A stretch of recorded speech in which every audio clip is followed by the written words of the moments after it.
So welcome to Beyond the Backlog, where today we're going to be, here I am rubbing my hands, making noise. Getting ready. Yeah, all right. So welcome to Beyond the Backlog, where today we're going to be diving into the top 10 games that we played and beat in 2023. So making that firm distinction, these are not games that came out in 2023. This is not a list of games that were the best of 2023.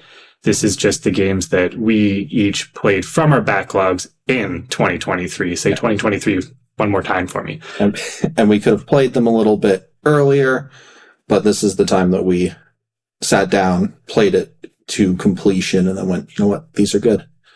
And I mean, to be fair, towards the top of my list here, I do have games from 2023, probably as a result of them being the ones I was most looking forward to playing this year and enjoying the most. Because obviously I'm a Zelda fan. We had a new Zelda game. Things are going to line up that way. Yeah, spoiler warning, that might be on the list. It might be on the list. But I also, at the start of the year, was playing games that came out in like 2022. So you're also going to see, I think I have 3 games that I played in like January, February that actually came out last year. So, but before we get into it, here you have some honorable mentions. Yeah, so I think we've each got a top 10 list and then kind of 5 honorable mentions there. So I'll just quickly run through mine. I had The Sinking City, which is kind of like a Cthulhu-esque Lovecraftian Sherlock Holmes game. Is it like a mystery game? I think I've Yes, yeah, it's a mystery game, kind of like if you've played any of the Sherlock Holmes games where you just kind of, you do a mission, you try to find the clues to get the right person, and then it kind of advances the story. It's really cool. I know they had a little bit of an issue with some legal issues with the game. Because of like the Lovecraftian, like I think so. Yeah. I didn't look too much into it, but I know that's all resolved and they should be back to making more games kind of like that. Then I've got Fire Emblem Engage, which is the newest Fire Emblem game. It's good. It's Fire Emblem. I don't think the story is as strong as some of the earlier ones, but the gameplay's there. They do a couple really cool mechanics. They hit the nostalgia kick. It's great. Then I've got Yoku's Island Express, which is kind of like a Metroidvania kind of game that you're a dung beetle. It's kind of cool. Just kind of the gameplay's kind of neat. The story's fine. I remember you talking about that one when you first played it and contemplating putting it on your top list. Yeah. But you said that the further separated you got from it, the more you realized like it was great in the moment. But yeah, it's just kind of fine, but you play it, you beat it, and then it doesn't really stick with you like some of the other ones will. Then I've got Catherine, which same kind of thing. I think Catherine's just a timing thing. I think if I had played it a couple years ago, I would have put it on a list. But as it stands here, it's a fun puzzle game. I like the story with it, but it feels like it just misses a couple notes, and I don't quite know what it is that I didn't love with it, but I like that it's kind of a combination between like obviously the main puzzle mechanic, but it's like a very quick action focused kind of puzzle game. Yeah. With some of those more like zany over the top, like almost horror-esque themes in it. Yeah. Yeah, and as we'll see, I kind of dip a little bit more into horror and everything like that with at least one of the ones on my list. And then the last one is Gris. I think it's Gris. I think it's Gris. And that's just kind of a nice, like, it's not even like a walking sim, but kind of like a walking sim kind of game. Very relaxing, just a quick little couple hours. But fair enough. I actually don't know too much about it other than that the name is Gris, and people say you should definitely play it. Yeah. So for me, my I rounded up another 5 that I think didn't quite make the cutoff, and it's because 2 of them are very similar. So I did play all the Zelda games this year, and actually in total I crossed about 50 games off my backlog. So not all of them were first playthroughs. So Phantom Hourglass, Legend of Zelda Phantom Hourglass, I had played most of before, but I actually took the time to finish it and 100% it, and I very much enjoyed that more than I thought I would based on how strenuous I find Wind Waker to 100%. And I think some of them, especially the DS ones, people aren't as high on them as the other Zelda games, but Phantom Hourglass is definitely seen as like a cut above some of them. Mm-hmm. And now that I'm just starting Spirit Tracks, I can see like Phantom Hourglass kind of had that novelty and stuff to it, whereas Spirit Tracks like improves on the gameplay feeling, but just it doesn't feel as interesting to me. Yeah. Another one that's I did put one of the games on this is I played the Spyro trilogy, and the third one was almost as good as the second, which is going to be towards the bottom of my list. But I just kind of felt like because I play them back to back, I was going through the motions a bit for the third. And then the other three I had were smaller, shorter games, and I think that's why they kind of ended up on my honorable mentions. And that would be To the Moon, which is great game, classic indie game. And I'm surprised I had never actually played it before. And now, did you know anything going into it, or was it just kind of, hey, you should play it? I knew it made people cry. I didn't know why. And I went into the ending being like, I'm not going to cry because I know it's so supposed to be sad and emotional. Still got me. Yeah. Little Inferno is one that it suits the Wii U perfectly, where you're essentially just dragging items from like an inventory into this little fireplace. And it was like a perfect way to just relax and unwind for a few hours in the middle of winter. And kind of has a little hidden story at the tail end of it after you kind of go through this gameplay loop for a few hours. And I just thought it was a really nifty way to do it. And then the last one I put was Kururin, which is on the Switch Online service for Game Boy Advance. Yes. And that's how I played it. And I'm kind of glad I played it with save states because it's the kind of game that is just a pick up and play through a few levels at a time. But I don't think I would have had the patience to master it. And I think it just like the action puzzle of it and trying to maneuver this little paddle through and kind of just actually getting this understanding of where this Smash Bros item finally came from. It was really interesting, but it definitely was just one that I enjoyed playing, and it stood out to me above other like games I played on Switch Online. Yeah. Because it was such a novel first time experience, but it just wasn't quite a top 10. It maybe just didn't have quite so much meat to the bones of it. Yeah. To really add on to it. Just very glad I did give it a shot. And if you do have Switch Online, I would recommend just popping it on just to see what it's all about and seeing how far you can get before you start needing to use their like save states there and the rewind feature. Yeah, which I think is a really nice and added spot to it. You'll see with a couple things on my list, I take a couple avenues kind of like that. Because I think nowadays with the amount of time that it takes to play games and we don't have as much time for them, it's nice to kind of have those little added bits to just still have the crux of the game, but not have it be so long-winded. But another one, so moving into my top 10, another one that's kind of an older game and probably actually came right around the same time as Kururin, and that's another one, say that one several times in a row. And we actually played this one together. That we did. And this was my number 10, and that is Fire Emblem Path of Radiance. So it was my first Fire Emblem game, and I had tried Awakening on the 3DS prior and got maybe like 7 or 8 missions in. I was having a good time. I just remember losing one of my main party members and just getting a little demotivated, put it aside, never came back to it. So this was my first time actually finishing a Fire Emblem game. Yeah. And I'm really glad I did. And it was one of just my best gaming experiences of the year, which is why it kind of made it onto the bottom of the list, because objectively, I don't think it's one of my favorite games of all time. I don't think Fire Emblem is my kind of series, but I enjoyed that experience. And since we played it together, I play all the Fire Emblem games. I love them to death. And even then playing through it again, I kind of saw some of the lacking components of it. I do like some of the games better than it. There's some points where the story just kind of ends. And not to be on too much of a tangent, but if you ever read the book Dune, it very much has the same kind of thing, where you get really engrossed in it, and then they're like, okay, let's do the Zen plan, and then it just happens. And it was very abrupt, and I remember having questions where I was like, well, what happens with this? What about the Black Knight? And you're like, well, that's because it wraps up in Radiant Dawn on the Wii, but I think I was kind of Fire Emblemed out at that point, and Oh yeah, Fire Emblem games, you kind of play one and then you got to take a bit of a break with it. This is the guy who went on to play Engage like right afterwards. Yeah, I took my 2 weeks and I said, okay, let's go. I said I would beat it this year and I did. But then we get into my number 10, which is not so old. I think it's like 2018 or so, I want to say, is The Messenger. And that's like a Metroidvania kind of game. I call it part Metroidvania, part platformer, because I see platformers as more like you're making skill-intensive jumps. Whereas like a Metroidvania, it doesn't have that kind of aspect to it, right? I kind of feel like Metroidvania's, the movement's just a little bit different.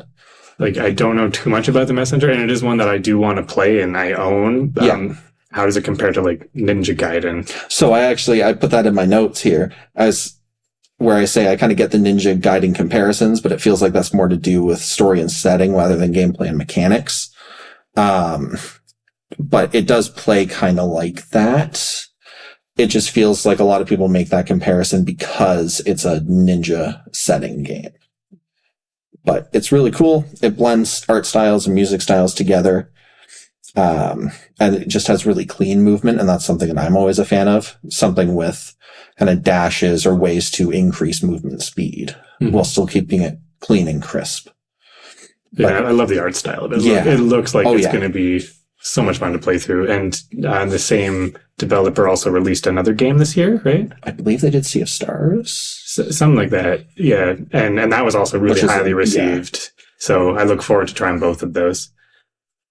But I'm going to move on to my number 9. And this was one I played at the beginning of the year that came out in 2022. And that is Splatoon 3. So I fell in love with the first Splatoon, played 160 plus hours of it on my Wii U. When Splatoon 2 came out, I thoroughly enjoyed the campaign, didn't really get into the multiplayer aspect, and it was because I was working with some people that wanted to do the salmon run mode that I kind of kept coming back to it. But the third one, the multiplayer aspect of it and the salmon run, and I don't even know if there's any other new modes they've updated and added in since then, because I played through the main campaign and then left it at that, especially because if you have Splatoon 2 save data, it'll transfer your online ranking over. And so rather than having that feeling of going in and dominating a few online matches with your higher skill before you kind of get paired in, I started off against people that were my supposed quote unquote skill level, even though it's been 5-6 years since I played Splatoon 2. And I just felt like I was just getting absolutely wiped. And so I didn't want to keep doing the multiplayer part, but thankfully the single player story was easily the best, most creative and interesting one to 100% complete out of all 3 of the campaigns. Yeah. And that's why I just really thoroughly enjoyed it. By the time I was doing the final boss fight, I was having a huge smile on my face, just like, oh no, they did not do that. And I like that the first 2 kind of felt like they were doing the same thing. Just the second one was, here's a few new ideas. The third one was just like, all right, we know you've done those twice before. We're going to give you just entirely new concepts and like level designs here. Now, would you say the series is something that would be good to get into just from a single player perspective? If you were to get all 3 of them for the story, would that be worth it? Or would you say just get Splatoon 3, do the story, and then you're kind of... I think if you loved just playing the multiplayer in Splatoon 1 or 2 and didn't care about the main story, you're not going to care about this main story. And I don't think it brings enough new to the table to make it that like you have to play the third if you're just in it for the multiplayer. But if you liked the first and second one's main stories at all, absolutely, like this is the best of the 3. Okay. Yeah, because I know I come from the perspective of really enjoying like Call of Duty single players, the early ones. And then when they went to more multiplayer focused, it's kind of like, Yeah, and that's where I can appreciate that Splatoon 3 isn't just trying to pump out a campaign on the side. It is a main story, and it's a lot of fun. Nice. My number 9, it's again, early 2010s, I think is what it is. It's Shovel Knight. So I've had this on my list forever. I like the old school NES style graphics and gameplay styling. I had a little bit of a concern just with, again, like movement on it. I thought maybe it would be like kind of those early Mega Man games where it's a little bit harder to control, especially like jumping. But pleasantly surprised, didn't have anything like that at all. So I played it when it first came out, and I played it before I really got into playing any of the old school Mega Mans. Mm-hmm. And trying to play one of the Mega Man Legacy Collection on 3DS after playing Shovel Knight on 3DS, I was like, oh, this is like, it made me appreciate just how brilliant Shovel Knight was. Yeah, no, it's amazing what they did, kind of keeping the same styling and the same feeling of it, and then just like, oh man, imagine if this kind of game came out way back then. Yeah, and I remember I've seen lots of developer insights and like commentaries and stuff, and they kept it very true to what you could have found on the NES, but obviously the number of pixels on screen is greater, and like the types of graphical flourishes they can do is much different. Yeah, exactly. It's an homage kind of thing to it, but like my parents had games like this growing up, so it was nice to kind of see that come back in vogue. And I always forget if Yacht Club Games did anything really afterwards, or if they just kind of did Shovel Knight expansions on it. I think they do have like their Shovel Knight Dig, and I want to say they announced something else that was Shovel Knight related. There was the Shovel Knight Battle thing. And then, obviously the 3 different campaigns you can play I through. did the Treasure Trove, and I think that has the 4 campaigns on it. Did you do all 4? I think so. I remember I did the first 3, and then when they came out with the King of Cards, it had been so long since I played Shovel Knight at that point, I just didn't really get back into it. See, I kind of did it all throughout the years. Like the first couple months I did Shovel Knight, and then I stopped for a month or so, came back and did another campaign. So it was kind of all throughout doing it. But yeah, it's definitely, I don't think I'd be able to do it start to finish all 4 of them. Did you dive into any of the achievements and stuff that are in it? I think I'm about halfway through them. Just the ones that I could kind of get through playing, and then looking up guides on getting all the notes and things like that. Yeah, because that was one that it didn't really interest me to 100% it, but just a very good game. Yes. But my number 8 is going to be one where I did 100% it, and that is Spyro 2, as I alluded to earlier. So I think still my favorite Spyro as well. Yeah, and I think the first one I enjoyed a good amount. I was like, oh man, I feel like I missed out on playing this when I was a kid, because I'm like, I would have enjoyed this as a kid. Yeah. The second one, I feel like just really polished things up. And I felt like, even though I was playing the remastered trilogy, which came out in like 2017 or 18, it still felt like I was just living through the 90s and actually watching footage of Spyro 2 on an original PlayStation makes me appreciate just how much work went into this remaster. Yeah. But it's just, all I really need to say about it is just pure collectathon goodness, not bloated, very streamlined, very easy to get into, pick up and play. And I would say too, as someone who did 100% all 3 of the games as well, I could see myself going back and playing at least some of them. Mm-hmm. And I think if I had to pick one of the 3, it's going to be Spyro 2. Yeah. And just that combination of my genre of choice and something I would play again means that I just had to put it on the list. Yeah, 100%. And speaking of trilogies, my number 8 ends off a trilogy. It's Shadow of the Tomb Raider. So the last one in that revamped Tomb Raider trilogy that they had, starting in like 2009, I think was the first one. But I thought it was a good finale of it. It's not my favorite of the trilogy. That would have to be the second one, Rise of the Tomb Raider. But it's kind of what I want games like Assassin's Creed and Uncharted to be, where it's a little bit more exploration focused. There's combat elements to it, but it's smooth enough and it doesn't really take away from it.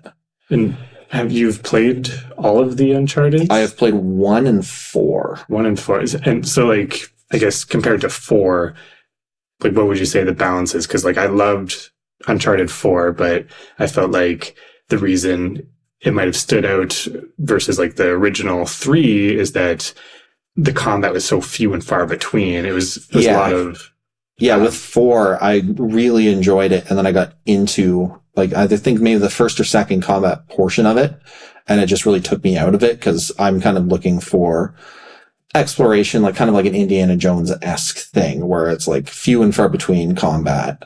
And that's kind of the case here. You have little areas where enemies will come out and fight you, and especially I think with this last one, it's a set amount. So like when you fast travel in between every other place, it doesn't respawn the enemies. It's very much when you're done and you beat the game and done all the enemy pools, you can just kind of wander around and find all the collectibles afterwards. Okay. And does it have like a chapter sort of structure like the other? A little bit more like open worldy. So you can travel to different places and then you can fast travel between them. Okay. And then when you get to certain points, other areas become locked out until you beat through it.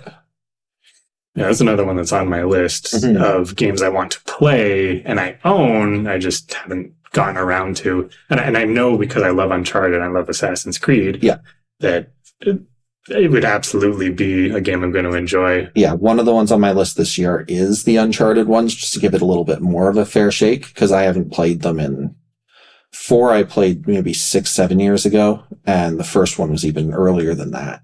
So it could be I've just developed enough as someone who plays games to just give it another shot and see. Whereas Assassin's Creed, it just kind of feels like, oh, I've got this combat thing. And the combat I don't enjoy in the early Assassin's Creed, it's very kind of samey. And it just feels like it gets in the way. I was going to say, it's like after Batman the Arkham series, it just everything that has that sort of just wait your turn, like Spider-Man and Assassin's Creed. Although, ironically enough, I'm going to have both of those series on mine coming up. It definitely feels like carbon copies of that. Yeah. But speaking of segues here and carbon copies, so my number 7 was going to be my first Zelda game out of 2 that I put on the list. I try to limit myself, even though I did, as I said, I played all the Zeldas this year.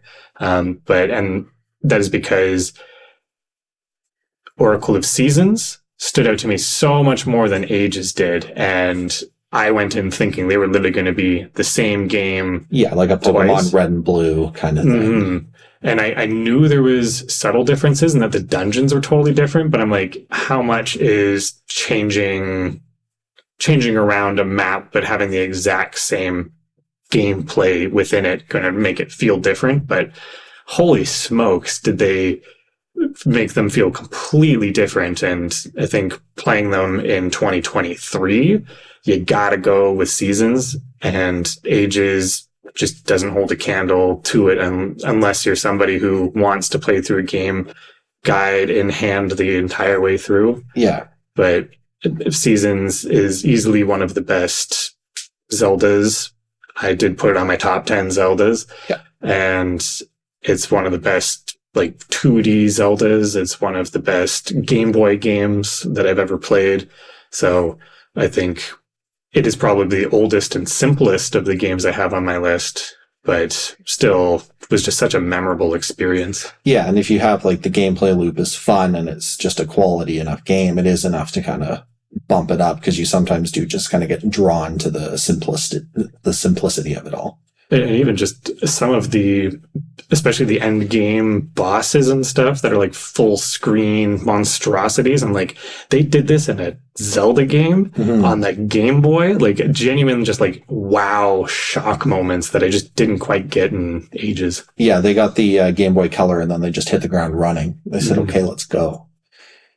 Speaking of kind of walk through in hand, taking a look through, and Zelda games. Man, we're good at the segues today, right? Man. My number 7 is Minish Cap. So it's in the contender for like my favorite handheld Zelda. I think at this point it probably is. It's either that or Link Between Worlds. But I did it with a walkthrough kind of in my hand. Because like I said earlier, it's just, I don't want to spend too much time wandering aimlessly when that's not the point of it. I think exploration-based games are really cool if that's kind of what it's meant to be. But if I'm just wanting to play through a game, see what I want to see, I would much rather have a way to expedite that. which you'll see with this one and my number 6 as well.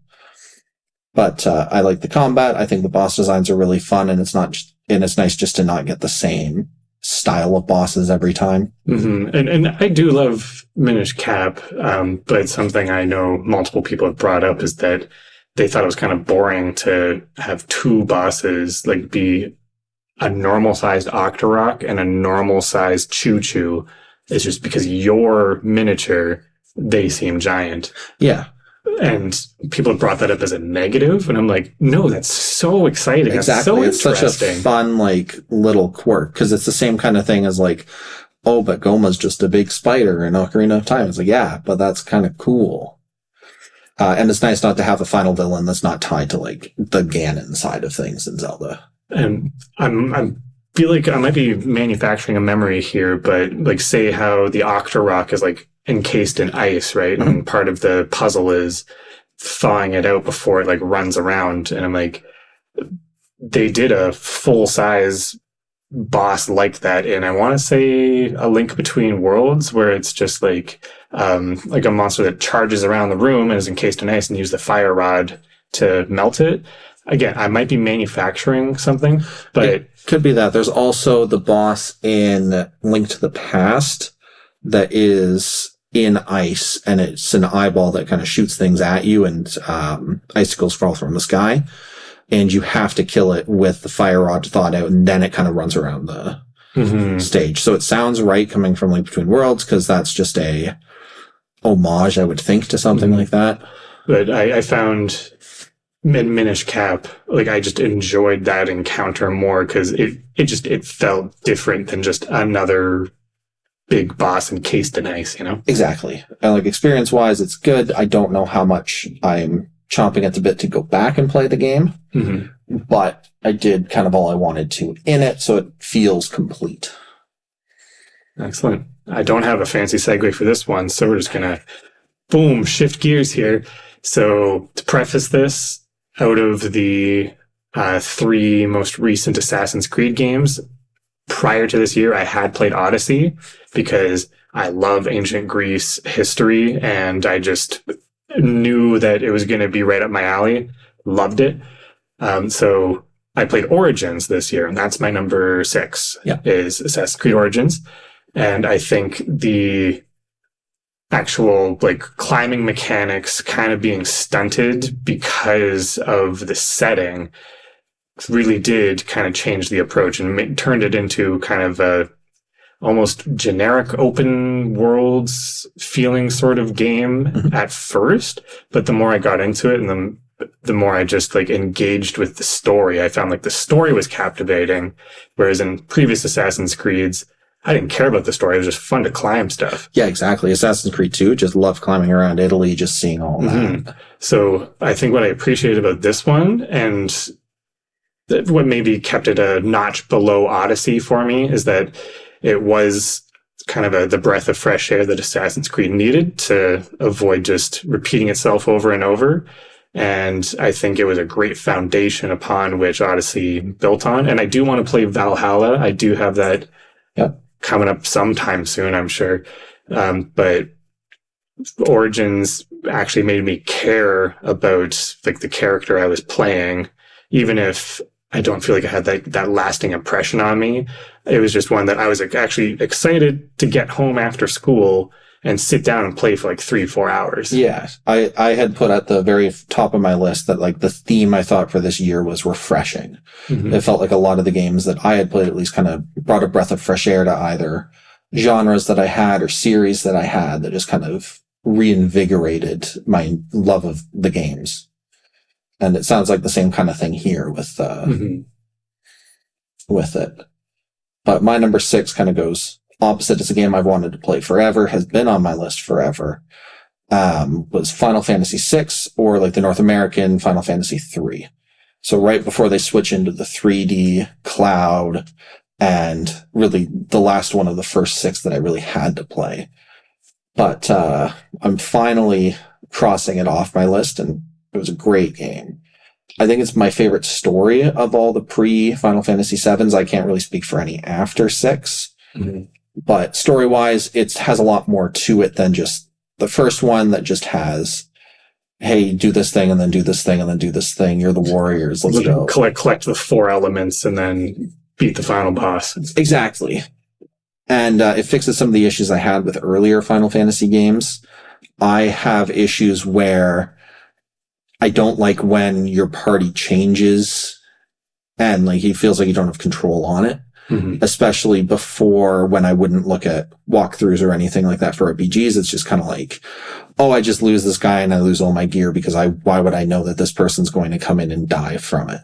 Well, I think about how when we were playing through Fire Emblem Path of Radiance, you knew that a story beat was going to happen at the end of this chapter and would purposely like unequip the items from that character so that way we could still use them without it just kind of being lost to nothingness. Exactly. And it felt like with some of them, like it's a big reason why I don't really like Final Fantasy IV or like the olden days Final Fantasy II, is it feels like that's the one that most has it. But Final Fantasy VI, you can kind of pick and choose your party for the most part. So it just has that extra replayability that's shown up in a lot more RPG sense. Have you played any of the Xenoblade games? No. I was going to say that's something I really appreciate about that is before an encounter, you can think about, oh, this enemy's weak to this. These 2 characters will have a combination of attacks that'll synergize well to counterbalance that. Yeah, and it's the same kind of thing. Like if you get into Pokemon Nuzlocking, it's the same kind of thing where you're like, okay, let's figure out my party and let's kind of choose what's best for this current thing, and then I can just swap it out. I think it increases the enjoyment because you get to try a whole bunch of different builds. You get to have a bunch more replayability with it. As somebody who's never played it before and plans on playing it soon, is there like an equal leveling system, or is it just the people in combat level up? Just the people in combat level up. So you do have to kind of rotate it through if you want it to be balanced. Yeah. All right. Right. So when I'm moving into my top 5 here, I'm realizing now that these top 5, as I said, are ones that came out in 2023 or 2022 and were ones that I knew I was going to enjoy. I was looking forward to. Actually, that might be a lie. I don't know when Miles Morales came out, but Spider-Man Miles Morales, I played at the very start of 2022. That might even be a few years older than that, but it's still a very recent game. Yeah. And builds very well off of what like Spider-Man from 2018 did. And I loved that it just felt like the same game condensed into just a more go action focused sort of like streamlined story. And it had probably just as many boss fights as the first Spider-Man game did, with less of the repetitive side quests, because they knew and they understood that somebody isn't going to want to do the exact same checklist of things for the same world map twice. But yeah, even then, the way they just kind of made it feel like a new take on the same map, and just putting it in the middle of winter and showing how just over like a 4-year development span, they're able to just like increase like the particles on screen with like all the snow flying around and really just make that exhilarating feeling of swinging from building to building. Yeah, I can't speak on Miles Morales too much, but I really like the first Spider-Man just swinging through. Like, I find that relaxing. Same kind of way how people would just, GTA 5, just get into a car and drive around. And I did love the first Spider-Man, as I said. If I had played that one this year, it probably would have been in this exact same spot. But I think I do enjoy Miles Morales more because it is largely the same idea, just short and sweet, which is something I really like. It made me want to 100% that, even after I've already 100%ed the first Spider-Man. Yeah, not every game needs to be like that 50, 60 hour kind of slog is what you kind of want to avoid with it, right? And Spider-Man 2 came out last year, and I don't know how motivated I am to play that, because I feel like what new and better is there to do, but I definitely want to check it out for sure. Top games of 2025, maybe. Give it a little bit and then go. My top 5, a little bit with Final Fantasy as well, is where they come in as like a what a game reaction. Could be moments, could be just when I finish the game, I'm like, man, I'm glad I really played it. But my number 5, finally, after years of trying, stopping, and starting, was Bloodborne. Which, like, I'm a FromSoft guy. I love all the Dark Souls games, except the first one, funnily enough. But they're just Like fun. the first Dark Souls? Yeah, I'm not a huge fan of the first Dark Souls. What about Demon Souls? I love Demon Souls. Okay. I love Demon Souls, Dark Souls 3, and then Elden Ring, obviously. I'd say 3 and Bloodborne on my top, just putting that out there. But yeah, it just took a while to get into the combat swing of it. And I have it jotted down to the Cleric Beast's fault. Because it's just such a jarring change from it that I think I spent more time on that boss than any other one in the game. Is the Cleric Beast literally just like when you first get into the town up on the bridge? Yep. Oh my gosh. Yeah, that I took forever trying to do that. Oh my goodness. I mean, I remember I streamed the game and I did have a fair bit of advice streamlining in as I was going. And maybe I could be corrected if I'm wrong, but I'm pretty sure I did that one on the first try. And something about Bloodborne just clicked in my brain and I understood it. And that's why, for me, it's my favorite FromSoft game. Yeah. Oh, it's definitely like the speediest one. But when I played Demon Souls and the first time I did Dark Souls 3, it was like a spear with shield, like very defensive, waiting for opportunities. And you can't do that at all in Bloodborne. So it's having to retrain how I do their games, basically, is what I'm trying to do in this fight. But then once I got the hang of it, it's more aggressive. And then once you find out, oh yeah, I'm supposed to like dodge in and not dodge out, it's a lot easier. And there is definitely that change of brain thinking when it comes to how you approach it. But I think for me, the reason that also is going to stay at my top is because I was streaming it when I did it and I had so much fun because it had so much audience interaction with it. Yeah. As did most of the Dark Souls games. Yeah. But with Bloodborne specifically, I remember people coming in being like, oh, here's going to be where he gets absolutely stuck. Like, this is a really hard one. And I would just like pulverize the bosses and just like have the most confident, smug look on my face of like, na na na na na na. And everyone comes in and watches a streamer try to fail. But when it doesn't work, you just feel that much better. But there are some clips. I might even send one too, where it's like when you're going to like the first building before you open up into Yarnum. And I'm just sitting there like, man, this game is so easy. And then I didn't realize that a guy's health bar was still just like the tiniest little bit. And then he starts attacking me and just like boom, boom, boom, and I'm dead. And I'm just saying like, oh my God, how did that just happen? Yeah. But it was just like moments like that just made it. Yeah, the old instant karma. Yeah. And then the last note I have is just world building. It's nice to have a FromSoft game that's not medieval fantasy. Mm-hmm. Nice to have a little bit more Victorian era. I wish they had another game like it. Like in the Victorian era? Yeah, settings. I was going to say something that's a different setting, because who knows? Maybe if they did something that's a different setting, you might enjoy that as well. Something that's not Dark Souls, but is still a FromSoft game. Yeah, exactly. Armored Core coming 2024. Sekiro. I enjoy Sekiro. I just haven't beat it. So if I do go and beat it, which is kind of the plan for a lot of PS4 games this year, is it'll show up. Because I do like Sekiro. The combat's great. Mm. All right. And when we get into my top 4 here, these are the ones that, if you know anything about me, you're not going to have any surprises. And I'm not going to have too much to say about the mechanics, because I'm going to mostly just gush about the series as a whole here. First one, Metroid Prime, the remastered one. When they announced that was coming, keep in mind, I've never played the Metroid Prime games, but I love the 2D Metroid games. And I was just like, this is it. That's my sign. I'm going to play Metroid Prime finally. And at first, it's one of those where, like, when you get into Bloodborne, you just have to kind of reframe your way of approaching things, because you're not on a 2D plane, and like secrets are not as obvious to you because it's not taking up like a quarter of the screen up here where you're like, there's a path up there that I can reach.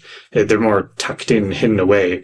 But when you start getting those upgrades and kind of understanding the size and scope of the world around you, and you realize, I'm going to spend as long in this world and get as many upgrades as I would in any other Metroid game. That's when it clicked with me. I'm like, this is Metroid in 3D. And for some reason, that took it from, I'm kind of enjoying this game, to literally just like, I get it, I understand it, and I want more. Yeah, I'm going to sit here for 3-4 hours and just kind of get lost in it. Yeah, and I just like got captivated by the world. And like, there's some really cool set pieces. Like, you get down to the bottom of like a research lab and the lights all go off, but you just got your thermal vision. So you're like returning through the way you just came, seeing only in thermal vision. And that's when they introduce an enemy that can only be seen by thermal vision. And so it like just the progression of it and how it introduces it to you. Yeah. So that way, when the lights come back on, you know when to look for those enemies and how to approach them and defeat them. And it was just so brilliant. Yeah. So brilliant. Love Metroid. Metroid's great as someone who played Zero Mission. And I think that's the only one that I've ever beat start to finish. If you haven't played Dread, that is the best 2D Metroid. I will fight somebody about that. Like, it's like just a have to play, have to own if you have a Switch. Show them that we want more 2D Metroid. Yeah. Yeah, I have Metroid Dread. Play it. I haven't Play it. But my number 4, it's a note of one of the big changes that I've seen with me playing games. I've never been much of a horror person because I don't enjoy jump scares or anything like that. I find that it just cheapens the story or something like that. But I literally was playing Five Nights at Freddy's last night. But anyway. Yeah. But I like tension, more psychological aspect of it. And this game really exemplifies it. It's the first Alan Wake. I know Alan Wake 2's gotten rave reviews and like a bunch of nominations from various year-end awards. I'll get to it. But it was a goal to just really sit down and play it because I've had it and I'm like, this is supposed to be pretty good. And I really, really enjoyed it. It has like a light mechanical. You have I think you have a gun or something, but to kill enemies, shocker. But with the flashlight and using light to your advantage really adds on the kind of helplessness to it. I was going to say, like, I don't know much about Alan Wake, and I do want to play that. Pretty much everything you've said, I'm like, yeah. I do want to play that. All I knew about it was it had the flashlight mechanic. Yeah, and as someone who his favorite part of the first Gears of War, if you've ever played that, was one where you had to always stay in the light or else this like swarm of, I think it was bugs in that game would just like consume you and eat you. It's really cool to kind of have that flashlight as a way to like stem off enemies coming to get you. But it's a crazy story without being too crazy. It's just seated a little bit in that reality. Almost gives me a little bit like a Stephen King kind of vibe. I was about to ask, does it feel like a horror novel by like a Stephen King? Yeah, because Stephen King's, slight tangent again, but if you've ever read his autobiography, really good read. But I think he talks about using just like what ifs of like modern mundane things, which is that little bit of like supernaturally aspect to it. Mm-hmm. So that's kind of it. It's like, what if this, then this? I was going to say something like Christine, normal everyday life, but haunted car, Pet Cemetery, normal everyday life, but Indian Burial Ground, cemetery, Cujo, and like things like that. Yeah, it's very much in that same thing, same kind of realm. And what's Alan Wake himself? Like, what's it about? Alan Wake is a writer. I was going to say, I thought he was an author. Yeah. Yeah. So Alan Wake's an author. Him and his wife go to a kind of like a cabin retreat, and then from there it kind of goes into like, oh, the house. There's no house on that lake. And then you just trying to go from there. Like where you thought you were just isn't a thing? Yeah.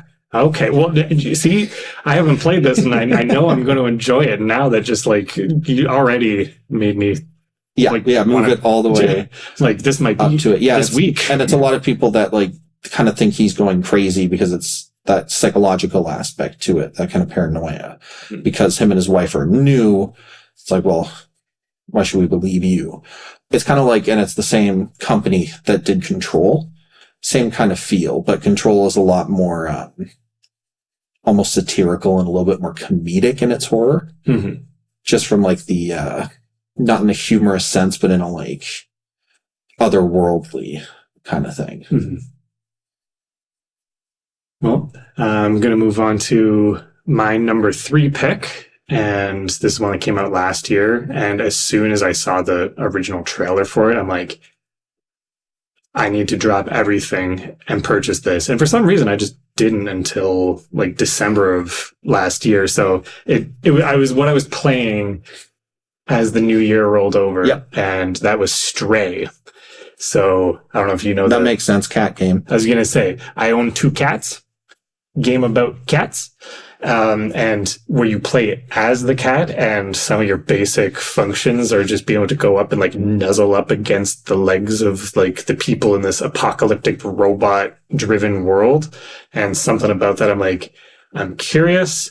And I don't want to spoil too much of it because it is a very narrative heavy game. And yes, you want to go in, blank page. And it's one, even if you're not huge on cats and aren't a cat person, I think in terms of walking simulator-esque games that I've played, it is like top notch. Like it has probably as many mechanics as something like Firewatch. Okay, yeah. In terms of like, it does feel like there's a bit of a varied gameplay loop to it, and there is some sort of mystery driving you along, pulling you towards the end. Is it that same kind of walking sim kind of thing, or is there a little bit more gameplay wise with Stray? Yeah, it's like, but imagine instead of having a radio where you're chatting to some unknown figure in a tower next to you, yeah, you have a little robot companion in your backpack that allows you to have actual conversations with the robots occupying this weird underground city. And as I said, without spoiling anything, because it is a more recent game and it is near and dear to my heart, so I would encourage anyone who is interested to go play it.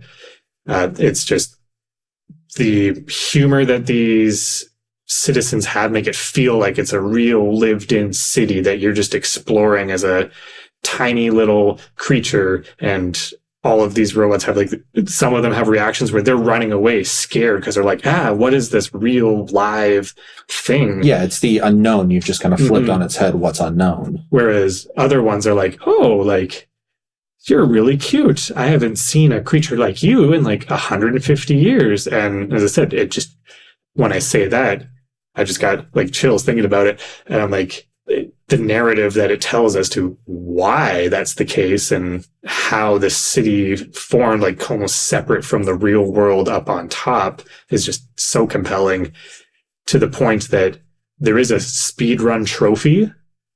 And even though I just finished the game, I literally played it again immediately afterwards because I was having so much fun. I didn't want it to stop to get the speedrun trophy. Yeah, like may as well. Yeah. And I can't think of any other game with a speedrun trophy that I've actually done the trophy for. Yeah, especially immediately after. Like, I might go back when I go through, say, a game like Celeste, and it's like, oh, timing focused? Love it. Let's go. Sort of, yeah. I definitely don't think it's a game every single person is going to love. But if you like those walking simulator type games, if you like narrative heavy games, like even like Telltale kind of games, yeah, absolutely give it a shot. Yeah, it's enough to put it on my list because I came from the perspective of, oh, people only like this game just because they're cat people, right? It's a game with cats that was marketed really well. Oh, and even if that was the case, I would have still loved it. Like, exactly. Do you know the game Maneater? Yeah, that is quite literally just.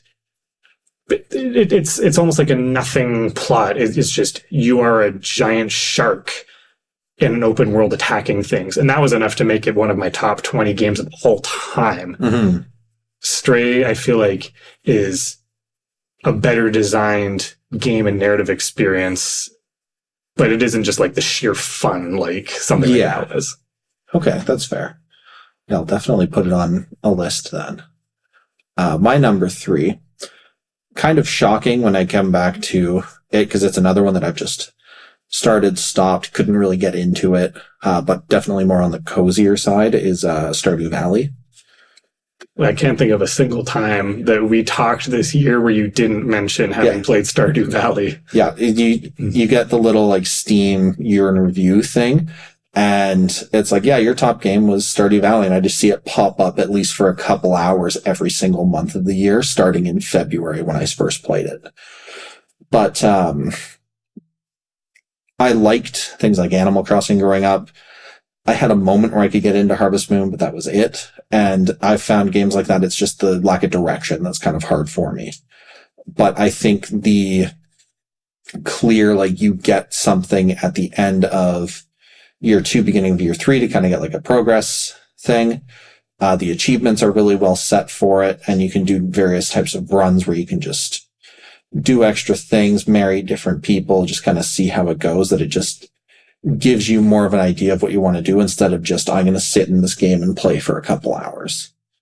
Mm-hmm. And I think the only reason I haven't tried it yet is because I'm ready for it to just be Harvest Moon. Yeah. And there's just enough combat in it. It's like you can go to a mine and you can mine and get materials, but there's like 3 different mines you can eventually get to that have varying differences in enemy difficulty. And when that's the case, it just kind of adds a little bit more to it, because I think if it didn't have that combat point, then it would just be like an Animal Crossing or something like that, where you gotta play it, you do your thing, and then you just kind of get bored, you run out of things to do, unless you're the kind of person who really enjoys games like that. Like, would you say there's some challenge to it? Yes. Yeah, so kind of how it goes, without getting too far into it, is you have a really small mine that has like a little extra area to it, your main mine that's like in the same town area. Then when you reach the bottom of that, you get a key that when you go to another region, there is a daily regenerating floor that is never ending, that has much, much tougher enemies and much greater rewards for it. Okay. But it's also a game that's been out since 2016, I believe it is, and the developer is still pushing out updates. There's an update that should be coming out soon, I hope. Probably within the next couple months, because he's started getting things on that when he's taking a little break from his next game that is coming out. So the fact that there is multiple different things to do after you've quote unquote beaten things just kind of gives you a lot more to do.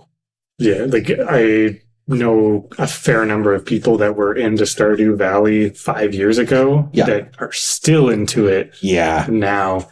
And that's just crazy to me, because I think the only things I've had that level of commitment to are like RuneScape and like maybe Rock Band. Yeah. I do every week or so I'll go on with a friend of mine and we'll play like a week or so of Stardew on a co-op farm. And they have double the amount of hours on Stardew Valley that I have on my highest Steam game. So when someone is pushing 500 hours, someone who is like plays video games, likes video games, but isn't at all a gamer, that just speaks to like the retention value that it has. Absolutely. And speaking of another game that I think, regardless of what kind of gamer you are, is one that just needs to be experienced. And my top 2 here are both going to be Switch games. They're going to be predictable based on the series that I like.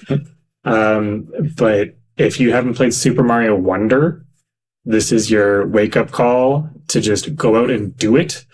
Because if you are somebody who played any of the 2D Marios and appreciated any of them historically, from when you were a kid playing on the NES or Super Nintendo to like maybe more like teenagers and young 20-year-olds who are coming from like the new Super Mario Bros. Era and just have nostalgia and love for those games. And especially if you're somebody who kind of fell off of them and with like the last 2 or 3 of them because you felt they've kind of done all they can. And at this point, we're just pumping out more with the same level themes. Kind of like a Mario Maker-esque kind of thing where you're like, it's just kind of Mario again. And again, if you're somebody who really enjoys Mario Maker or Mario Maker 2, because of just the creativity that was pumped into it, I think what they did that was really smart about making a new 2D Mario is that they specifically set out to make levels that couldn't have been done in something like Mario Maker. They've set out to make levels they made over 80 brand new enemy types. And even though I don't feel like the number of stages is all that significant, just the creative ways that they change up the gameplay within the stages because of those wonder flowers really just keeps you guessing and keeps you excited. So when you start a new level and you know there's going to be some crazy effect going, and sometimes you're looking at like the elements in the background and you're like, I wonder if it's going to be some sort of thing where, yeah, like I am going to be doing like a back and forth, like foreground and background changing, or I wonder if I'm going to get the ability to like float and fly in this one, and just kind of guessing like how the elements you're seeing are going to like change when you pick up that wonder flower is exciting in its own right. But then to have just sheer surprises, like there's more than one level. There's 2 different levels where enemies just start marching around and singing to a beat. And there was a great video I saw that broke down what about the music in that alone makes it so catchy and memorable. And just having no idea that was coming and just being like, just that big goofy grin the entire time made me feel like I was playing Super Mario World again for the very first time when I was like 4 or 5 years old. Mm-hmm. Just thinking like every single one of these levels is special. And that's what I think really made this game my number 2 of the year. Is not a single level in that game shouldn't be there. Everything deserves to be there, and everything is interesting and different. And from an outsider's kind of perspective too, it almost sounds like it's doing to 2D Mario kind of like what Odyssey did with 3D Mario. We're just completely like absolutely revamped, like, all right, now let's get excited about Mario again. Mm-hmm.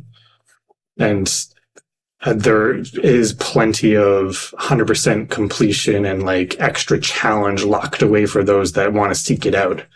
But even if you don't, I think it's just like, you just have to experience it to see where 2D platformers are now, because I don't think you can play another 2D platformer in the upcoming years without making comparisons to Mario Wonder. And I think we're going to see that comparison a lot. Yeah. Yeah, a lot of times where it's just like, yeah, it does this, but it's like, you know, it's a Mario-esque game, kind of like everything is a Souls-like, mm-hmm. Right? It's like, oh, it's like Mario. It's like, no, you just jump and move. But my number 2, a lot of people's game of the years is Tears of the Kingdom. It's technicality-wise not my number 1. But technicality. It's yeah, I don't know if I've ever been more looking forward to a game than I was for Tears of the Kingdom. Because like when Breath of the Wild came out, it kind of revitalized and made me get back into gaming. Because for a while it was just I would play online games with friends or like just kind of muck about in some games. It wasn't that kind of searching out and having something new and different. But sequel of that is just day one buy. I spent maybe a solid 2 months going through and doing everything I could in it. It took me 80, 90 hours before I eventually was like, you know what, I'm kind of getting a little tired of it. But it's Breath of the Wild with more to it. The combat's better, the exploration's better. And I think objectively, it might not even be the single best game that came out this year. Like, I don't think it's the single best Zelda game. I don't think it's the single best open world game.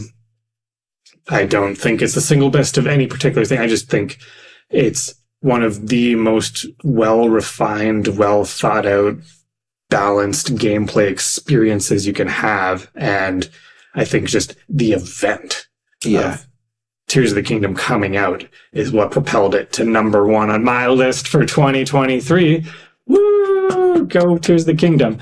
And it was the game that I went and did the midnight release of I went out to the GameStop and I got my special deluxe edition. I got the Pro Controller to go with it. If I had $600 laying around, I would totally get the Switch OLED model. Yep. Just because I am such a Zelda fan. It tickled every single one of my fancies. And even if I just objectively don't think it is the single greatest video game that has or will ever exist, it was just the experience and beyond the game, I think, is what to put it at my number one. Is like, I loved Mario Wonder, but I felt like after I finished the game, I didn't hear chatter around. People weren't approaching me as somebody who has Zelda tattoos and is like all over my arm here. People weren't approaching me and being like, I know you like Mario and I know you play Mario games. What do you think about Wonder? But everyone that I worked with and went to school with was just asking me about Tears of the Kingdom and sharing their experiences with me. And so I think just that feeling of community, of just games bringing people together, is why it was my number one. See, and I know I talked earlier with games that like, I used a walkthrough with this just to kind of streamline bits of it. But with those games, exploration isn't really the point of them, right? It's more like you're role playing, you're grinding things up, and then you go to the next area. Whereas Tears of the Kingdom, it's very much, I want to sit and explore. Yeah, and I feel like the objective of it is pretty much just fiddle fart around for like 100 hours and then go, I guess I'll beat Ganon. Yeah, like brush your hands off and be like, all right, on to the next thing. And but I don't know if I'm going to pick it up and play it again anytime soon. Yeah, if I did, it's going to be 4 or 5 years. Like, I know when I did some recordings just to get gameplay footage of older Zeldas, and I got to Breath of the Wild, I was like, man, this is really fun. But then when I got that like 15, 20-minute clip, I was like, all right, that's it. I just haven't got back to it. And I feel like Tears of the Kingdom might be the same. And I think part of the wow factor of it was the novelty of like going into the depths for the first time. It was the novelty of fighting like particular bosses for the first time, and being like, well, we'll just talk about one because I don't want to spoil all of them. But when you go up into the sky and see the ship, and as soon as the grate opens up and like this giant snake serpent with like segmented body parts comes out and starts flying around in the actual map itself, that you spent like 2 hours trying to navigate up there because it is so high up and huge. And just thinking of the scale of that, and just having that moment of like, holy, this is actually happening in the world map right now. And this is just a standard game. This isn't like a big MMO thing where you've got like 20 other players watching it. No, this is everyone's world's going to have this. Everyone will experience it separately. Mm-hmm. And I definitely think Zelda should give traditional 3D another shot. I think they should keep the 2D going. I don't even know how they would do another open world game, but I'm so glad this one exists. Yes. Yeah. I definitely think after this, I don't know if I would be as receptive to another game that's kind of like this. I would much rather go back just to have something new and fresh ideas wise with it. But I know going back to the depths, when I first went into there, I spent probably the next 10 hours just wandering it. Oh, yeah. Yeah, it's one where you can have a plan in place when you go to pick it up and play. That was a lot of but you get sidetracked. And then I'm just going to do this for an hour real quick, becomes now it's 12 hours later. You spend all day playing. You didn't actually accomplish what you first set out to do. Yeah, but you found like 12,000 other things. And you're like, yeah, but these were all cool. Mm-hmm. Yeah. I got to see this little callback. I got to talk to these people. Absolutely. But then once it's done, you're just kind of done with it. Like, I've had my time. I've satisfied it. And I think that was ultimately why it's not number one on my list. My number one is Elden Ring. And why I said technicality, I beat the game January 2nd of 2023. Stray, I think I beat the first week of January myself. Yeah. So, but that's where I talk about like replayability with it, because I got the game when it first came out. I put, I think, 60 hours into it, but I just didn't beat it. And with a game like that, you kind of want to start and finish at the same kind of time, because you just have to relearn the combat, relearn everything like that. So instead, I just started a brand new one and then got 80 hours into it and beat it. And I was like, cool. So a game that I can put 150 hours into it over the course of a year and a bit just hits it a little bit more than Tears of the Kingdom would be. But it's an open world Souls-like game that doesn't fall into the trap that a lot of open world games do, where like it gives you a quick and easy way to traverse it. There's a lot of little things in it. There's a lot of exploration that you can do. They did a really good job at separating kind of like mini bosses versus major bosses. So there's a lot of variance with major bosses, and the mini bosses, they feel interconnected, even though they're the same stylings with a couple different bouts of flair to them. Like, does it retain the same sort of like checkpoint like system, like bonfires? Yes. And multiple potential paths that you could take to eventually navigate the world that do loop back around on each other if you were to like lay them on a map? Yes, there are. Well, it's all just one map. Yeah. So you're traveling all throughout it, but there are, a couple different ways to say get up to what a lot of people see as like the second kind of main area to it, where you're supposed to find like 3 or 4 different ways to do it. You can kind of go in a back way. You can go, like, most areas have a back way you can go into. Most areas have a second way to get into with it. You can beat most of the bosses in any which order. They are just more difficult. So an example, not to get into too many spoilers, but right when you exit the tutorial area, there's a guy that's kind of wandering around outside, and he is a tougher boss. Mm-hmm. So it serves as a really good point to be like, okay, maybe I can't be stubborn about this and just kind of throw myself at the wall until I beat him. I can. And you get that rewarding sense of accomplishment. Or you can go, okay, I gotta lick my wounds. I gotta go find something else. This is clearly like too much for my blood. So you can wander around, you can find smaller bosses and kind of get your soul level up that way. And I think it just did a really good job of giving you direction without giving you direction. Mm-hmm. It's like Dark Souls gives you a story without giving you a story. And it keeps all of that essence into it. Like, say, like how in Dark Souls 1, it's like you walk into a room that's empty and then suddenly a dragon emerges and reveals that it's like a full row of teeth on its stomach and just stands tall before you. Or in 3, like you're just walking into a plaza that suddenly gives way and then a tree comes to life and is now your boss you're fighting as. Are there some of those big wow moments?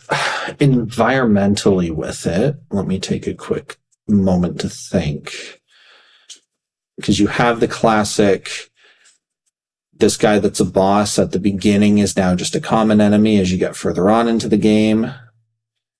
You've got some wow moments on it for sure. I don't know if there's anything that has that quite environmental aspect of it, but there are some, and there are ones where you get into, they do a lot of mid-fight changes, like there's a stage 1 and stage 2. Mm-hmm. When you get to that, that's where a lot of the wow moments hit. But I would say there's definitely more memorable bosses in this game than in most of the other ones. Like, it just looks like it's a good looking game. Yes. Oh yeah. And again, I'm going to say it for like the 10th time I've said this, but I really want to play it. And I know it's going to be right up my alley because I love all of the other ones. Yeah. Like if I can fall in love with Sekiro, like if I can fall in love with Bloodborne and Dark Souls, I feel like anything in that same vein and category that is as well crafted as those from FromSoft is going to absolutely tick all of my boxes. Yeah. Yeah, because then you've got the whole, like, there's hidden areas that you have to find, like, special items. You have to explore to find them and finish off little side quests to do it. Yeah, they've made it. It is if there's one critique, it's the same kind of thing that hits Tears of the Kingdom, where it is very open. So it does kind of feel sometimes like you are just kind of traveling into nothingness, but it does a good job with its waypoints. It does a good job with its traveling, where it just gives you a way to travel quicker. Fair enough. So you're not just kind of wandering and walking everywhere. There you have it, our definitive top 10s. Yes, the absolute best games that you could possibly have played in 2023. Yeah. All came out in 2023.